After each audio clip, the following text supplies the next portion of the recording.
Muy bien. Muchas gracias, Tomás. Agradezco la presentación. Primero quisiera consultar si se me escucha bien. ¿Sí? Todo correcto, Muy doctor. bien. Es que hay problemas de conectividad, de repente me pueden hacer saber por el chat. Voy a estar atento también al WhatsApp. ¿Listo? De Muy acuerdo. bien. Bueno, con todos los presentes, ya me hicieron la presentación. Vamos a tener que correr. Hemos perdido casi 15 minutos por responsabilidad mía, problemas de conectividad y bueno, las disculpas del caso para todos los ponentes, para todos los que están asistiendo a esta ponencia. Pues bien, vamos a empezar entonces de esta manera la presentación del tema de hoy. Primero, tenemos que nosotros esbozar el concepto de qué es administración pública. Como vemos en la diapositiva, la administración pública va a ser entendida como toda actividad o trabajo realizado por funcionarios y servidores públicos, los mismos que se encargan de poner en funcionamiento el Estado, orientado al cumplimiento de sus fines y funciones, sometidos a una jerarquía o niveles y roles o funciones en todos sus órganos y entidades.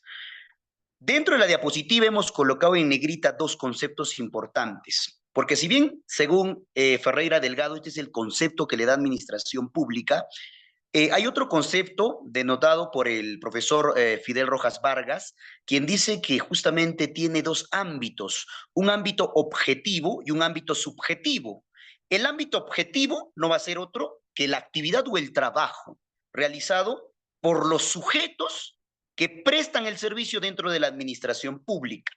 Estos sujetos, desde el ámbito subjetivo, van a estar sometidos a una jerarquía o niveles, roles y funciones en todos sus órganos y entidades. Básicamente, el fin del Estado para el ciudadano, ya que el ciudadano le otorga el poder para que él pueda administrar todos sus caudales y brindarle servicios a la ciudadanía.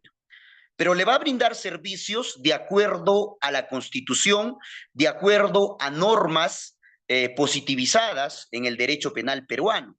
Ahora, nosotros sabemos por teoría del Estado que nosotros tenemos tres poderes, el ejecutivo, el judicial y el legislativo.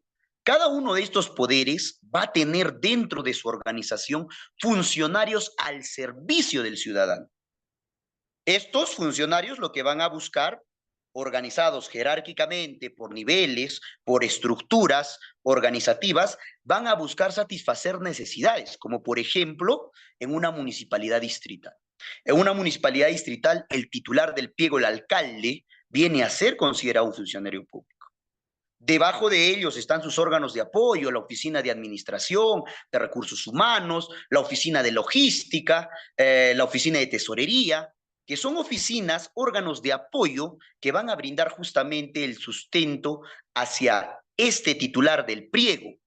Pero sin embargo, va a poder en una municipalidad distrital, provincial o un gobierno regional, el alcalde tener su gente de confianza, sus funcionarios de confianza, quienes van a ser los titulares de los órganos de línea, lo que se llama en administración pública los órganos de línea. Y estos órganos de línea van a tener la capacidad de poder emitir resoluciones gerenciales, de ser de repente el caso, ¿no? Una gerencia de infraestructura, una gerencia de desarrollo social, una gerencia de economía y servicios públicos, una gerencia de medio ambiente, etcétera, etcétera.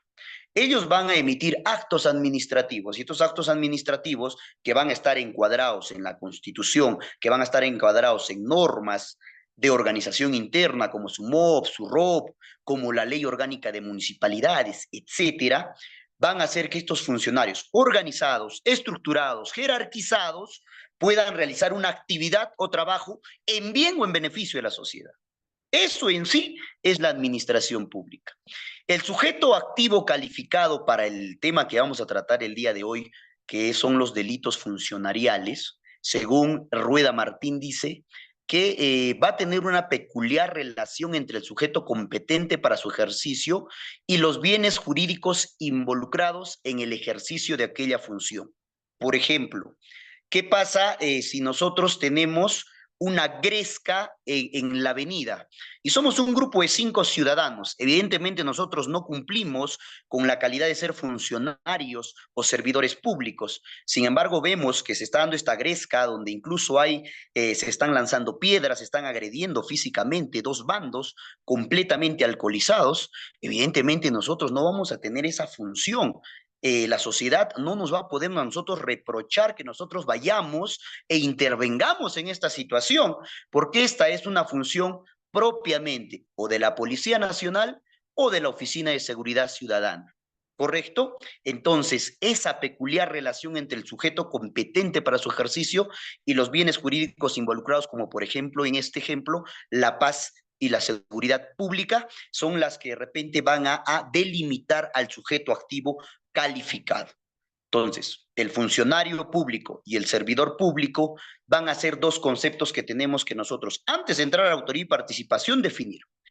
¿Quién va a tener calidad de funcionario público?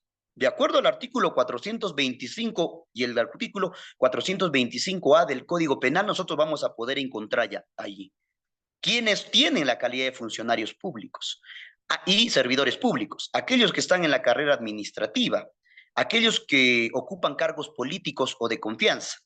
Ejemplo, el alcalde, y de confianza sus gerentes o sus subgerentes, o su gerente, ¿no? General de la municipalidad o del gobierno regional.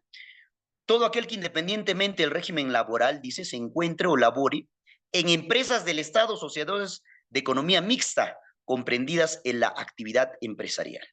O sea, las empresas, como por ejemplo el caso de EMSA en Lima, el caso de Sedapar y algunas otras, estas empresas que sí usan recaudos del Estado, también van a ser considerados los que trabajen en este tipo de instituciones, van a ser considerados funcionarios y servidores públicos. Los administradores y depositarios judiciales, los miembros de las Fuerzas Armadas y la Policía Nacional, y los designados, elegidos o proclamados por autoridad competente, como por ejemplo el caso de los prefectos y los subprefectos, ¿no es cierto? Y aquellos que la Constitución política y la ley así lo amparen. Entonces, el concepto de funcionario y servidor público es un concepto amplio, mis queridos amigos. Los que de repente conocen de derecho administrativo saben que para derecho administrativo y derecho laboral se va a tomar en cuenta lo que rige en el artículo 40 de la Constitución Política del Perú. Pero ese concepto es muy limitado, es muy pequeño, porque solo los del CAS, por ejemplo, podrían estar considerados en la ley de carrera administrativa, ¿correcto? Pero ¿qué pasa de repente con los que brindan servicio en una entidad pública por la modalidad de terceros, por RH, por recibo por honorarios? Y uno que brinda este tipo de servicios diría, oye, pero a mí me están tratando de investigar por el delito de peculado. Sin embargo, yo estoy sirviendo como tercero a la municipalidad y yo no tengo un vínculo directo con la municipalidad. ¿El derecho penal podrá ocuparse de este individuo como sujeto activo calificado para la investigación de un delito funcionarial? Pues sí, el artículo 25 así lo permite. No interesa el tipo de contrato laboral que tengas. Los contratos laborales, déjalos para el derecho administrativo, para el derecho laboral, para el tema de remuneraciones, para el tema de daños y perjuicios, déjalo para ese lado. Pero el derecho penal se va a ocupar desde un punto de vista de un concepto más amplio de todos aquellos que simplemente se sientan y sirvan en una entidad pública, con contrato o sin contrato, remunerados o no remunerados. Ambos van a ser considerados funcionarios y servidores públicos, ¿correcto? Entonces los RH, los terceros dicen, yo no soy funcionario. No, si eres funcionario, porque se te está pagando con el pecunio del Estado. Se te está pagando tus honorarios con el pecunio del Estado. Y eso te convierte en un sujeto activo del delito funcionario. Eso es importante mencionar. Además, el artículo 425A dice también que incluso los funcionarios extranjeros de consulados, por ejemplo, que estén aquí sirviendo dentro del Estado peruano, tienen la calidad también de funcionarios públicos. Por eso que el concepto de funcionario y servidor público para el tema del derecho penal funcionarial es un concepto amplio, abarca incluso por este principio que es jalado del derecho laboral, que se llama el principio de primacía de la realidad. Prima la realidad por encima del contrato o el vínculo laboral que tengas con la entidad pública, ¿correcto? En esta diapositiva podemos ver justamente lo que les iba explicando, que el concepto es amplio y que además este le va a dar la calidad para este delito especial que es el delito funcionarial, que además de cumplir con esta condición de ser funcionario servidor público, tiene que cumplirse los demás elementos del tipo penal para que se pueda configurar. O sea, no solo basta que tengas esta calidad especial de ser funcionario servidor público, sino que también se tiene que cumplir los elementos del tipo penal. El derecho penal tiene una conceptualización normativa amplia, abierta y propia del funcionario público. Eso quiere decir que cualquier modalidad de contratación que todavía no se haya conocido y se vaya a conocer, también va a ser abarcada por el derecho penal. Esto lo dice el profesor Fidel Rojas Vargas. Muy bien. Vamos a ver nosotros cómo ha ido evolucionando rápidamente, porque creo que nos está quedando poco tiempo, cómo ha ido evolucionando el concepto de funcionario y servidor público. Bueno, tenemos el expediente número 251 del año 1998 en Loreto, en donde ya se consideraba funcionario público a quién, justamente aquel que a pesar de no tener un vínculo laboral según la ley de la carrera de administrativa, según la ley Servir, según toda esta normativa laboral, son considerados sujetos activos del delito. Lo mismo ha pasado en la casación 634-2015 Lima, en el caso EMSA, que es una empresa municipal administradora de mercados en Lima, en donde se quiso absolver al gerente de esta empresa, listo, por actos de peculado. Sin embargo, en casación revocaron esta situación en atención al artículo 425 del Código Penal. La Convención de las Naciones Unidas de Lucha contra la Corrupción en el año 2005 es la que propicia justamente este concepto amplio de funcionario y servidor público, ya con la ley 30.124 del año 2013, que se adecúa a esta Convención de las Naciones Unidas contra la Corrupción, ya en este año, en el 2005, ya es en este año que, en el 2013, que ya se modifica el artículo 425 y se adecúa. En el año 2022, recientemente incorporado el artículo 425A, que también va denotar de responsabilidad a los funcionarios extranjeros que cumplan funciones en suelo peruano. Muy bien, datos importantes, entonces vamos a pasarlo. Vamos a pasar también este organigrama por el espacio del tiempo. Aquí podemos ver el Consejo Municipal, la máxima autoridad, la alcaldía, sus órganos de línea, que me hubiese gustado explicarles. Este concepto es importante. ¿Cuál es la diferencia, Cristian, entonces, entre funcionario público y servidor público? El funcionario público es aquella persona natural o física con poder de planificación y decisión. Esta es la palabra clave para entender la diferencia entre funcionario público y servidor público. El poder de planificación y decisión. ¿Quién tiene poder de planificación y decisión, por ejemplo, en un pliego regional? El gobernador regional, ¿cierto? Los miembros del consejo regional también. El gerente regional, porque emite acto administrativo, también va a ser un funcionario público. Los órganos de línea, el gerente de infraestructura es el jefe de todo este órgano de línea. En ese órgano de línea hay residentes, hay jefes de proyectos, hay jefes de unidades, jefes de oficinas. Estos jefes de oficinas tienen a su cargo asistentes, asistentes técnicos, asistentes administrativos, auxiliares. Todo aquel que dentro del MOF o del ROF tenga esta competencia de planificación y decisión va a ser considerado funcionario público. Pero aquel que sin tener el poder de planificación y decisión labora en una institución pública va a ser definido como un servidor público. El servidor o empleado público siempre está en una relación de subordinación frente a los funcionarios, lo dice el profesor Reina Alfaro. O sea, esta es la palabra clave para poder definir. Es un concepto abierto, ¿no? Que se va a tener que solucionar caso a caso. No todas las entidades públicas tienen la misma estructura organizativa.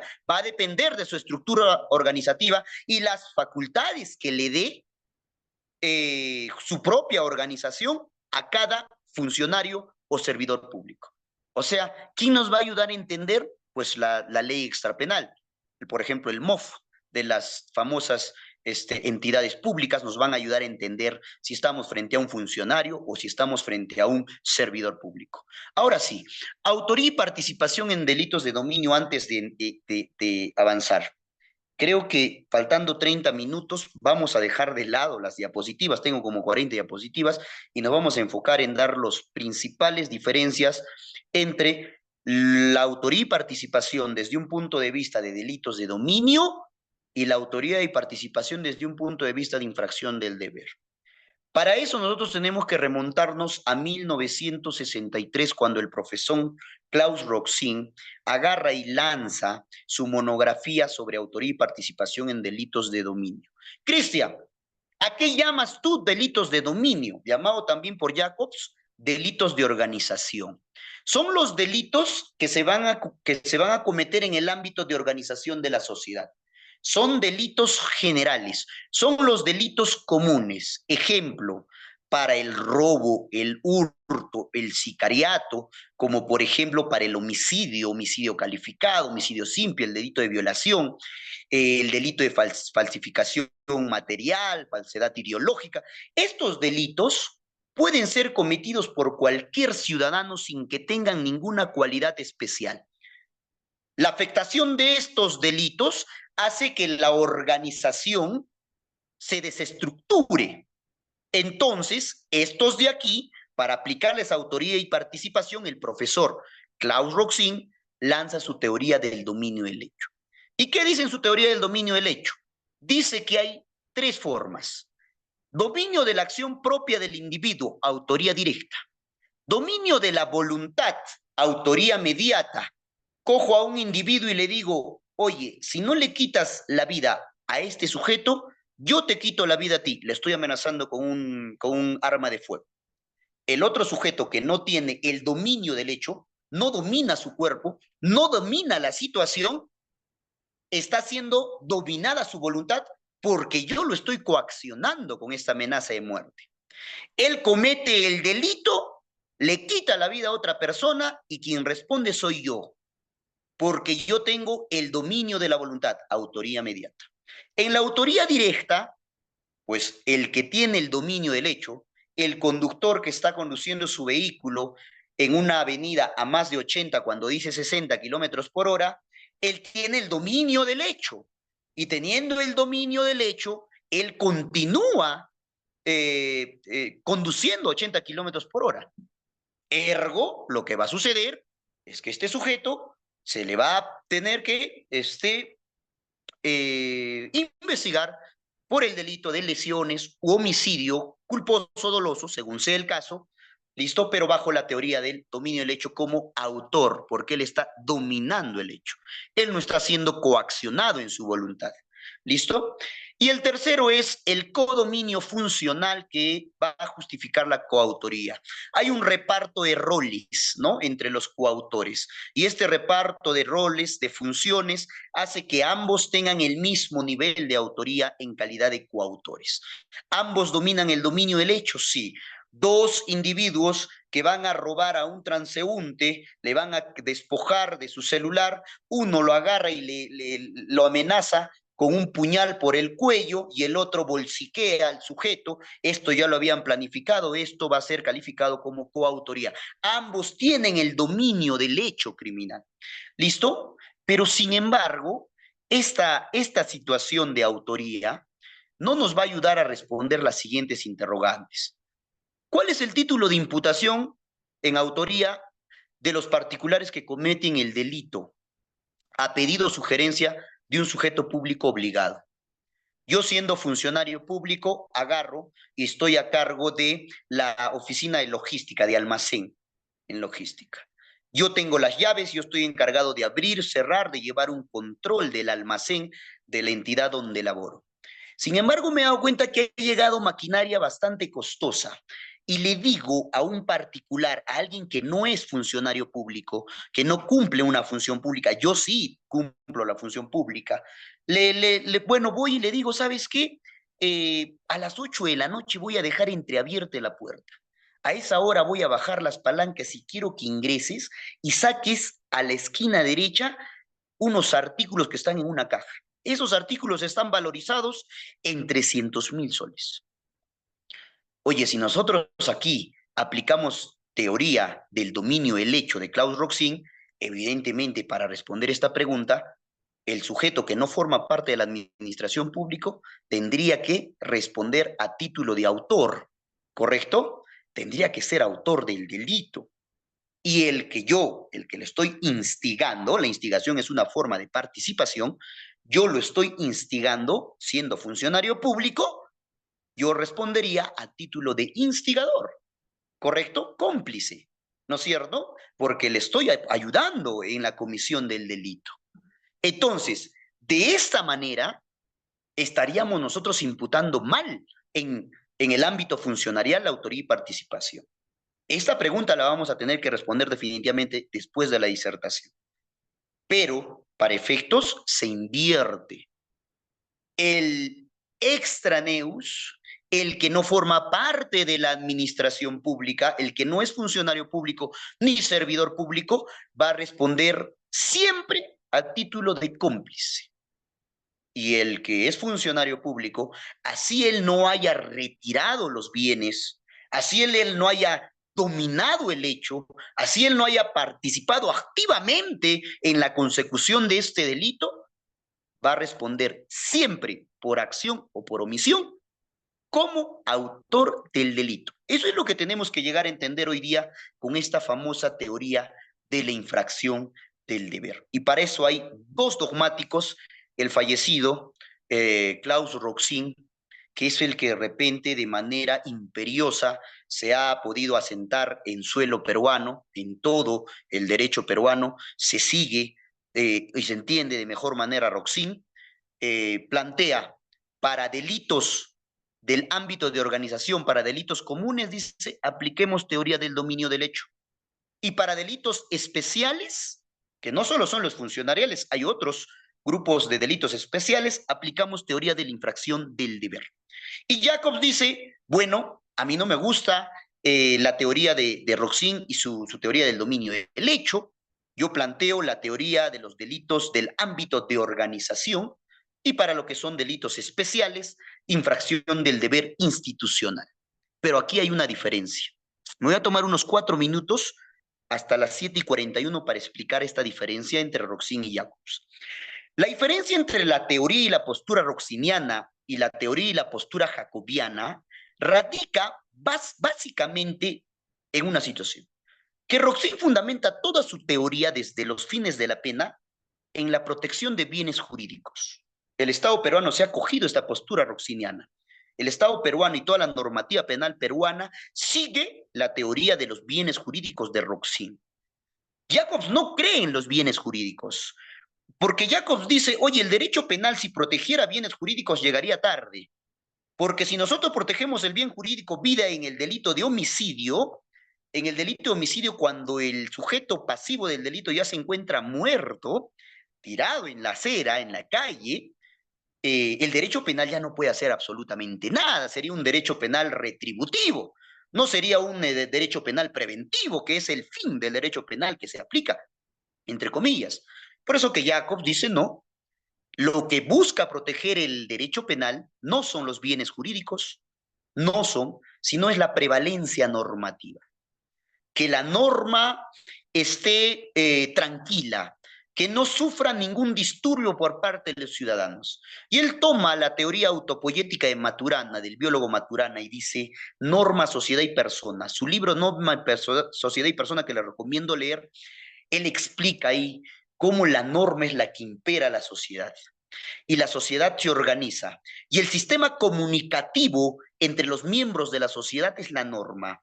Y si viene alguien y defrauda la norma, recibe el reproche social y le castigue el ius puniendi. ¿Por qué? Porque el sistema comunicativo es la norma. Y si la norma va a estar disturbiada, entonces en este aspecto lo que va a hacer es desorganizar todo el sistema social. Y otras personas, al ver que el Estado, la sociedad, no hace nada contra esta persona que está desconociendo la norma, va a comenzar a imitar este tipo de conductas. Entonces, eso es lo que hay que frenar, dice Jacobs.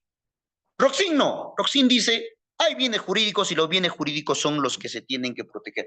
Y esto es esencial entenderlo, mis queridos amigos, porque desde aquí va a partir justamente este tema del ámbito de organización y los deberes especiales, ¿no? Esto va a depender entre ambas teorías, porque ambas teorías van a dirimir distintamente respecto a estos conceptos. Roxin, ya les he dicho que el ámbito de organización le llama dominio del hecho y a los deberes especiales lesión de un deber. Y como Roxin dice, agarra y fundamenta su teoría de infracción del deber y dice, oye, la infracción del deber va a estar delimitada por la norma extrapenal. Va a ser la norma extrapenal la que me va a definir, me va a delimitar cuáles van a ser esos deberes especiales que tienen los funcionarios públicos. Jacobs dice no. Jacobs dice hay instituciones en la sociedad que existen antes que el derecho. ¿Listo? Estas instituciones que existen en la sociedad son las que me van a delimitar cuáles van a ser delitos especiales y cuáles van a ser delitos de organización, del ámbito de organización. Roxin no, Roxin dice no, es la ley extrapenal la que me va a definir, es el MOF, es el ROF quien me va a decir si estamos frente a un delito especial o no, porque ellos son los que me van a delimitar si este sujeto activo tiene la cualidad de funcionario o servidor público. ¿Correcto? Muy bien. Bueno, para las teorías de la infracción del deber, que son las que van a explicar todo lo que es autoría y participación en delitos funcionariales, hay tres autores. Me gustaría enseñarles los tres. Vamos a tener que correr. Tenemos a Jacobs primero, a Schunemann en segundo lugar, ahí falta la C de Schunemann, y a Roxin. Jacobs le llamó la infracción del deber por ámbito institucional, porque él dice son instituciones. La institución Estado, la institución transparencia, la institución correcta administración pública, estas instituciones que forman parte de la organización del Estado, estas instituciones son las que le van a dar esa calidad especial al sujeto activo, dice.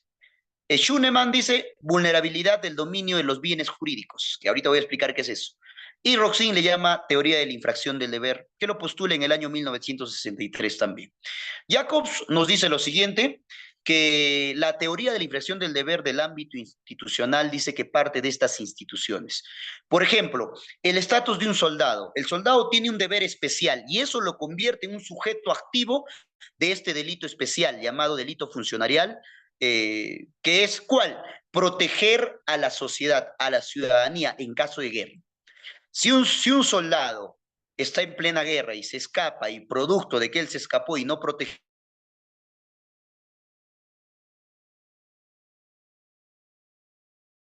soldado por haber infringido su deber especial, por haber infringido su institución, que es proteger a la ciudadanía en caso de guerra, va a tener que ser juzgado por el delito de homicidio en calidad de autor. Pero Cristian, él no es el que asesinó a este grupo de ciudadanos, pero por su institución que él tenía que cumplir desde su deber especial, es que él, por esta institución, va a ser juzgado de esta manera. El estatus de soldado, el estatus de policía, el policía que está viendo a un delincuente perseguir a un ciudadano con un arma de fuego y no hace nada, y el ciudadano cae muerto, entonces se le va a tener que atribuir al policía la calidad de autor del delito de homicidio, a pesar de que él no cometió el delito. El esposo cónyuge, para Jacobs, Roxin difiere un poco de esto, pero Jacobs dice lo siguiente, hay una institución en la familia que es el deber que tiene el varón y la mujer en un matrimonio de protegerse ambos. Y para eso hace poco el profesor San Martín Castro, en un delito por omisión, no me acuerdo si fue una casación, un recurso de nulidad, él explicaba lo siguiente, ¿no? Y decía, oye, que ha habido un caso, les cuento el caso más o menos, de un señor que tenía mucho desinterés por su cónyuge.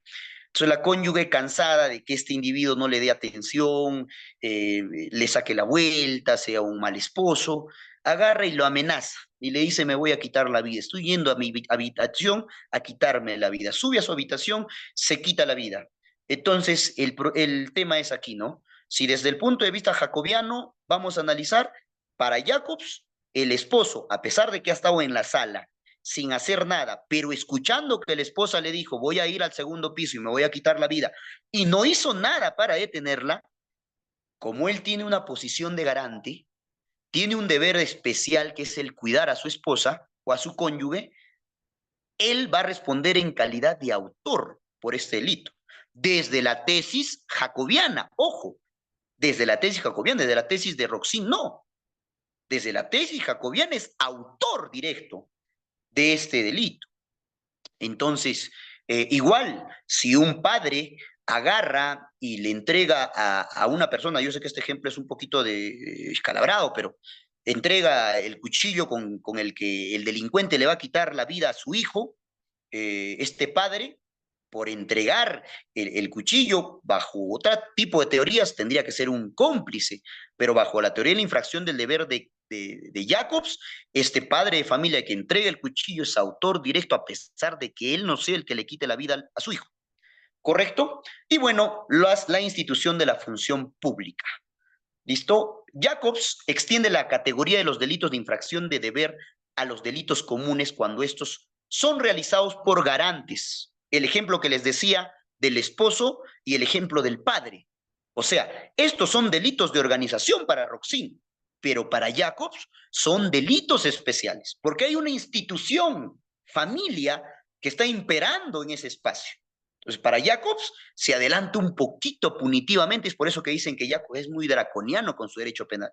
Pero Jacobs dice, sí, oye, la estrechez, la cercanía entre un padre y un hijo es incluso más cercana que la cercanía que tiene el funcionario con la función pública, con la correcta administración pública. Entonces es mucho más reprochable, dice Jacobs. Él razona de esa manera. Es por eso que su adelantamiento punitivo es mayor. Bueno, ya nos está quedando poco tiempo. Creo que no vamos a entrar en mucho detalle. Jacobs entiende que no es lo mismo el delito de infracción del deber y el delito especial, ya que el primero está delimitado por el deber institucional, mientras que el segundo está delimitado por la voluntad del legislador. Cristian, explícame esto. Para Jacobs, no importa lo que el legislador haga o no haga, lo que interesa es la institución que está antes de lo que hace el legislador. Si la institución familia, la institución función pública, la institución protección a los ciudadanos por parte de la policía, esta protección de la vida por parte de la policía, de dar seguridad y paz pública a los ciudadanos, estas son las instituciones que van a primar. Ahora, si viene el legislador y tipifica y cualifica alguna actividad criminal y le da una calidad especial y dice, ¿el funcionario qué? Como es lo que pasa en los delitos especiales del derecho penal funcionarial. En este tipo de delitos, entonces, aquí nosotros estamos frente a delitos especiales, más no frente a delitos de infracción del deber. Solo pueden ser atribuidos los delitos de infracción de deber a aquellos que tienen competencias institucionales. Los demás intervinientes en el delito responderán por un delito común o de dominio o de organización, ya sea como autores o cómplices. Esto vamos a explicarlo en la ruptura del título de imputación. ¿Listo? Para Jacobs dice, solo puede cometer el delito de peculado, el delito de negociación incompatible, el delito de colusión simple o agravada, el funcionario público que tenga calidad de funcionario o servidor público. El extraneus, el que no es funcionario, no puede ser juzgado bajo este tipo penal. Se le tiene que abrir otro proceso investigado por un tipo de ámbito de organización. De repente, en vez de peculado, por ahí una apropiación ilícita, por ahí un hurto o un robo, depende si es el caso. Pero no puede ser juzgado, dice, bajo el título de el delito de peculado, negociación incompatible, etcétera.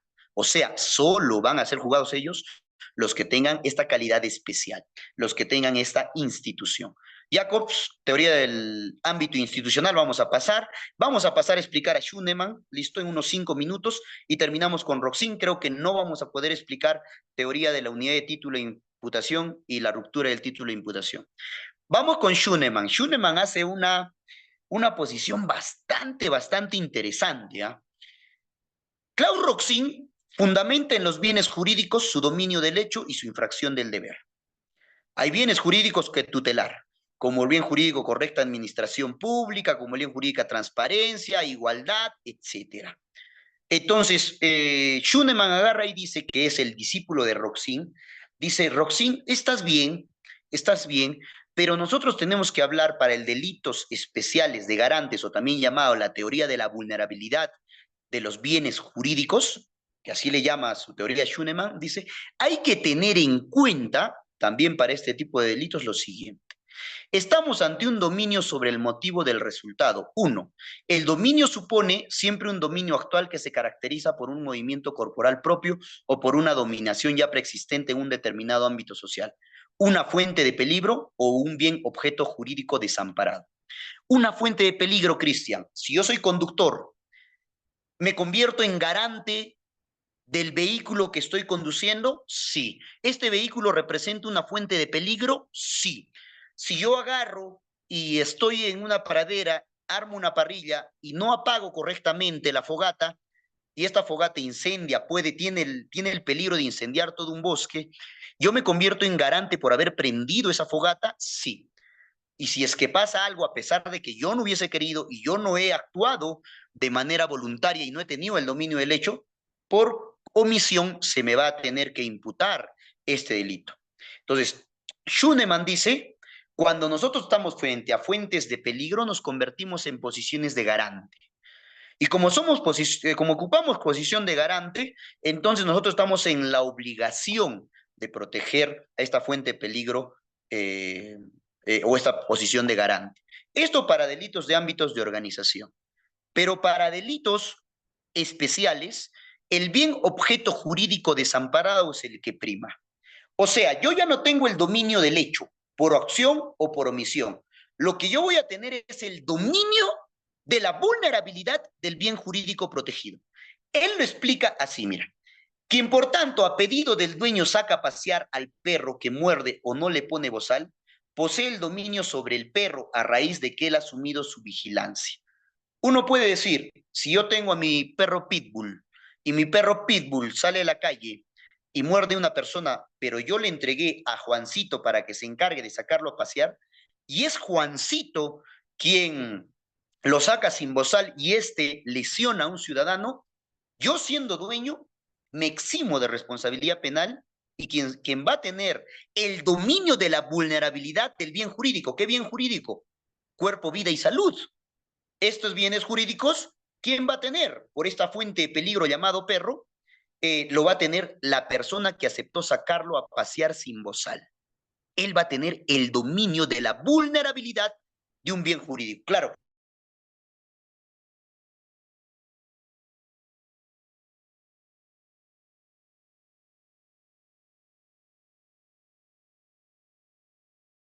centro para ir entendiendo cómo lo va a entender para los delitos especiales de garantes.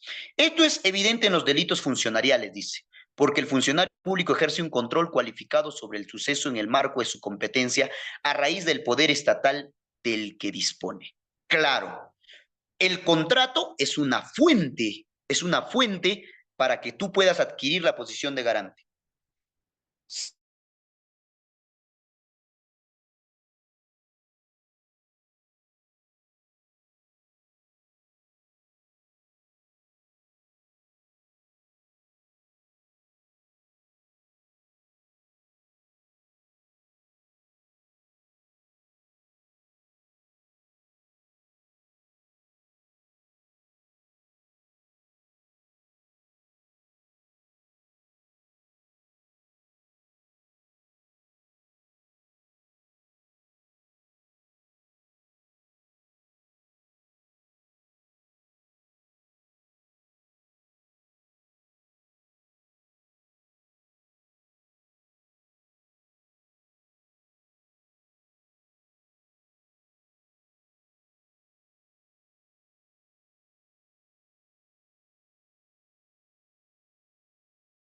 Muy bien. Entonces, dominio de la vulnerabilidad y un dominio sobre la causa del resultado. Este dominio sobre la causa del resultado se va a aplicar para los delitos de dominio del hecho que le llama Roxin, y el dominio de la vulnerabilidad para los delitos especiales.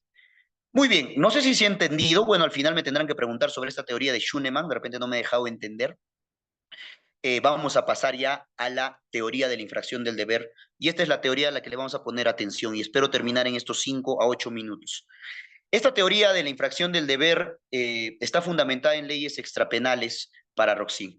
Estas leyes extrapenales van a ser estas, mira: la lealtad, la honestidad, la veracidad, el proteger, el cautelar, el impulsar, el promover.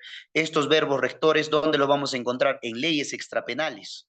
Lo vamos a encontrar en la ley de la carrera administrativa, en la ley orgánica de municipalidades, en los MOF, en los ROF, en los PAP, en los CAP, en los MAPRO de las municipalidades. Ahí lo vamos a encontrar estos verbos rectores. Estos verbos rectores son los que le van a dar la calidad para delimitar cuáles van a ser delitos especiales en el ámbito funcionarial.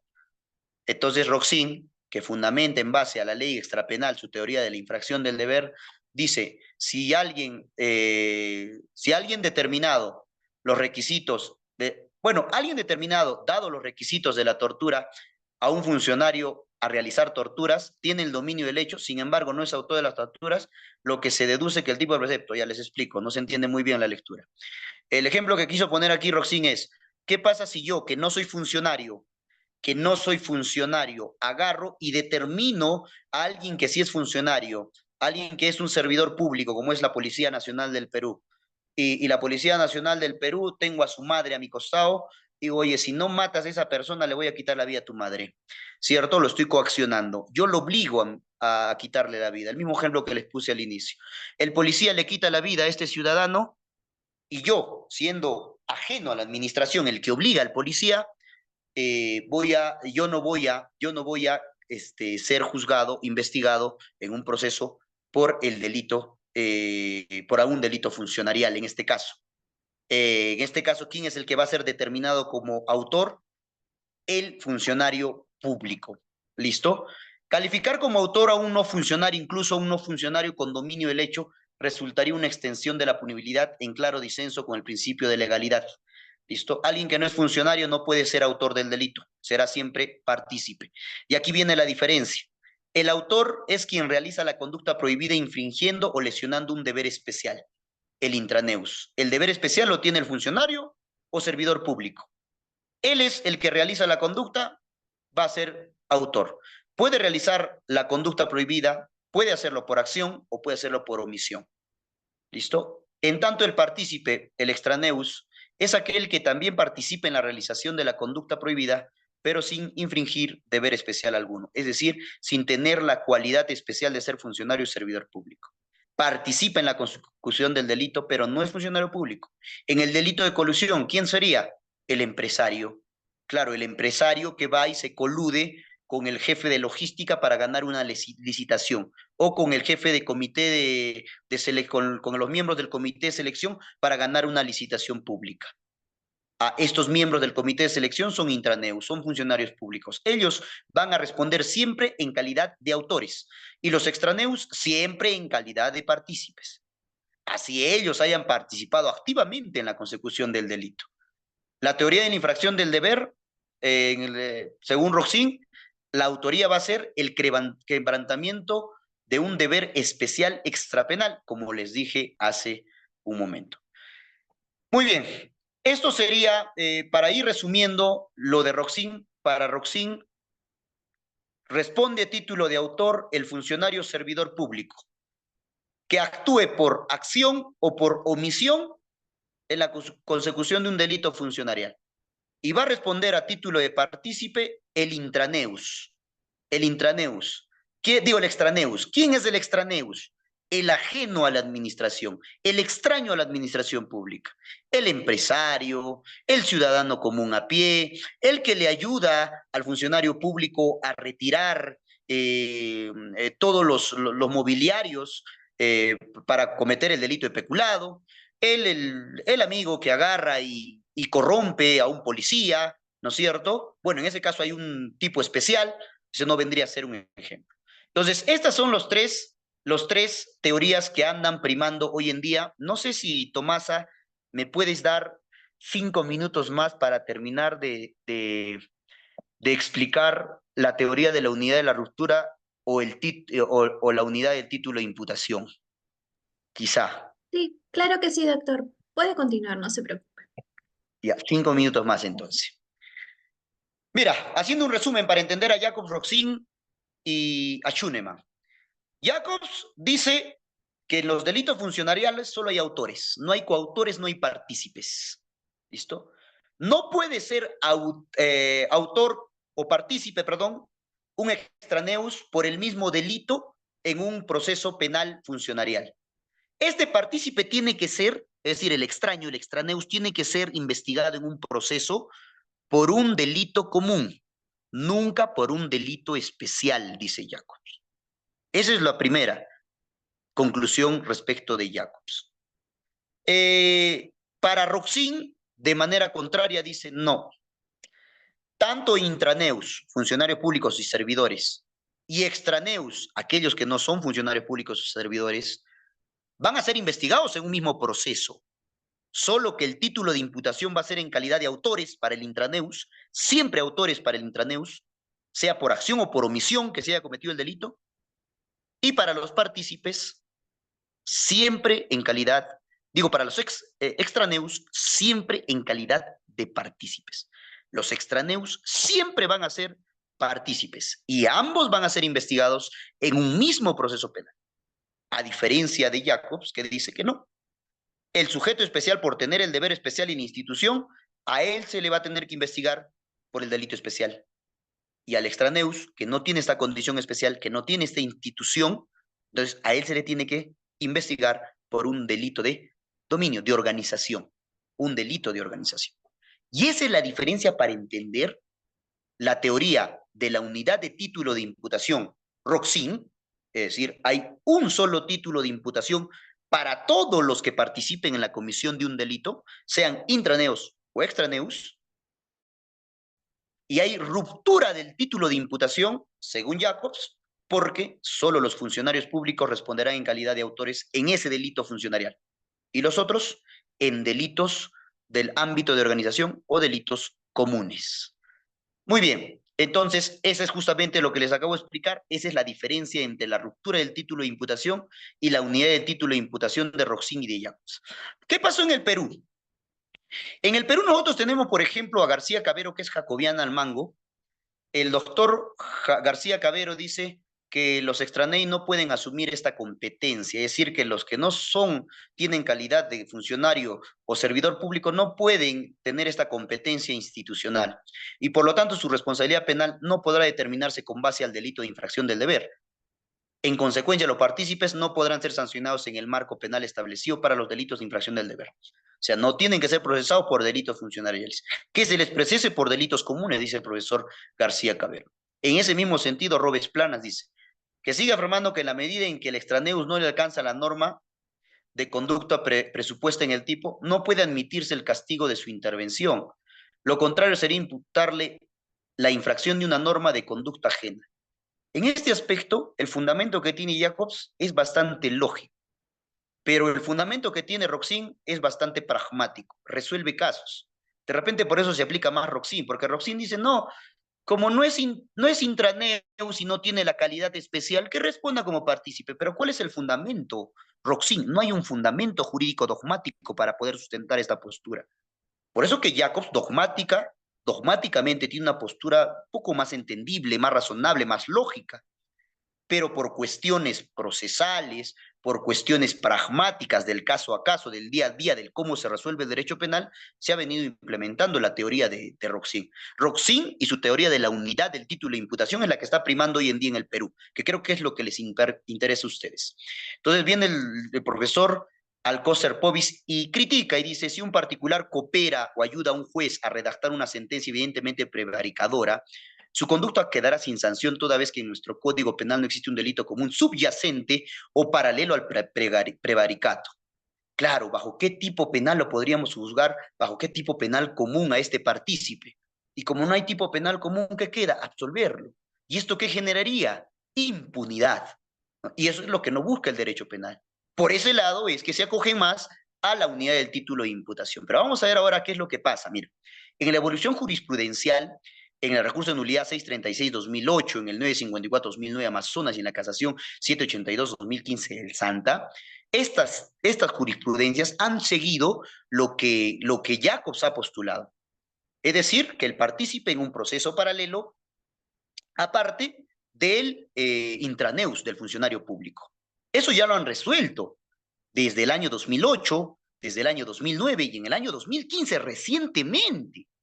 Pero ¿sabe qué es lo anecdótico de esto? Por ejemplo, este es el 782 de 2015, que recoge la tesis de la ruptura del título de imputación, el artículo 26, esa es la fundamentación que hace la casación, que es de justamente este casito, es el mismo. El casito es, se imputa a la señora Amelia Victoria, que era teniente alcaldesa, regidora y alcaldesa en los años 99, 2002, 2007, 2010. ¿Qué había pasado? Había incrementado sus caudales ella.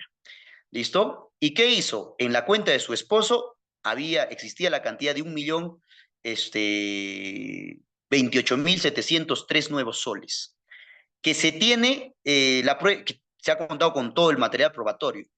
Sucede que justamente absolvieron a quién, al familiar. ¿Listo? Por justamente la teoría de la ruptura del título de imputación.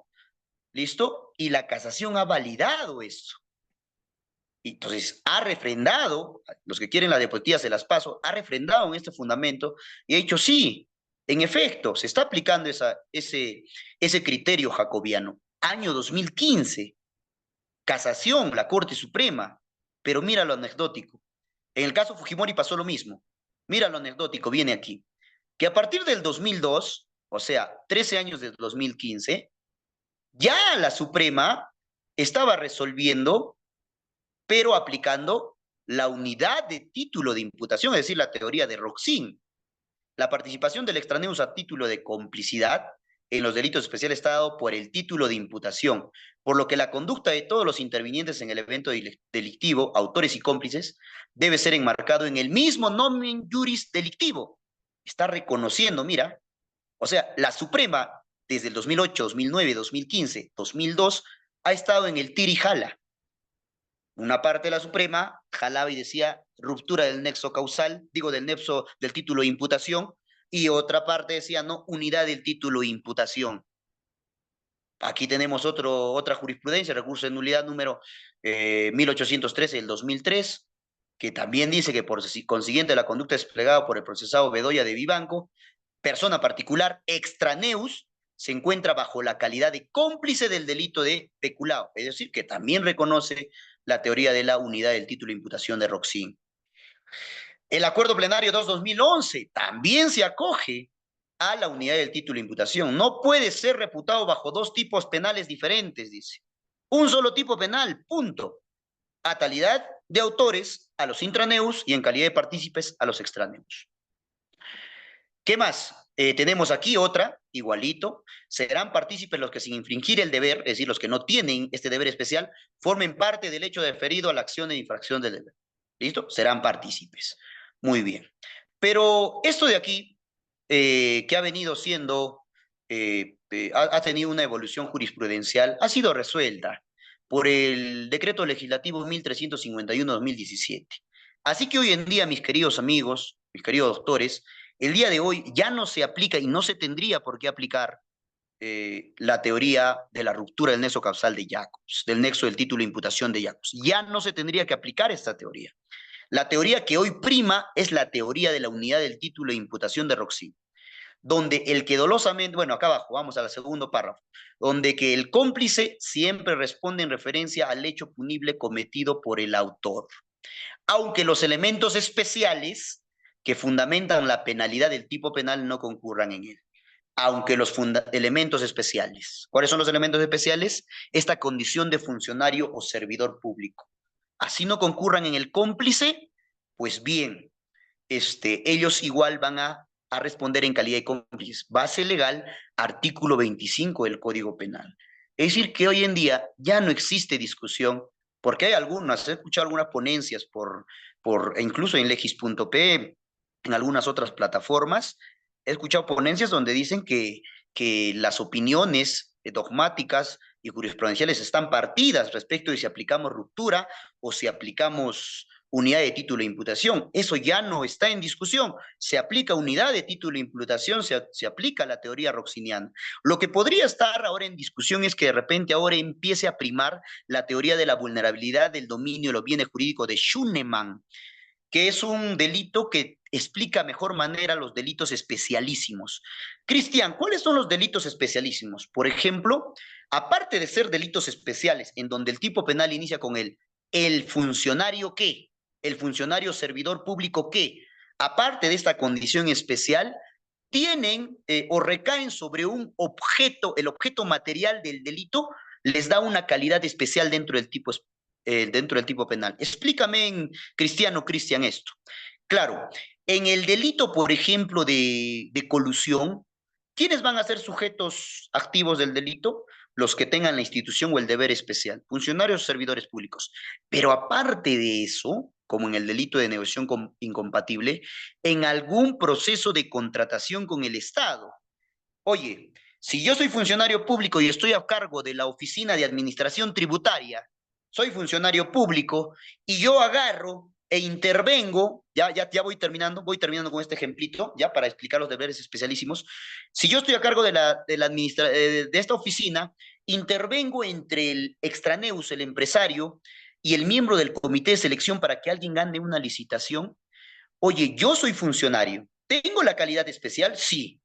Oye, pero tengo la calidad especialísima, es decir, yo tengo la potestad para poder definir quién gana y quién no gana un proceso de contratación con el Estado, un proceso de licitación, no puedo.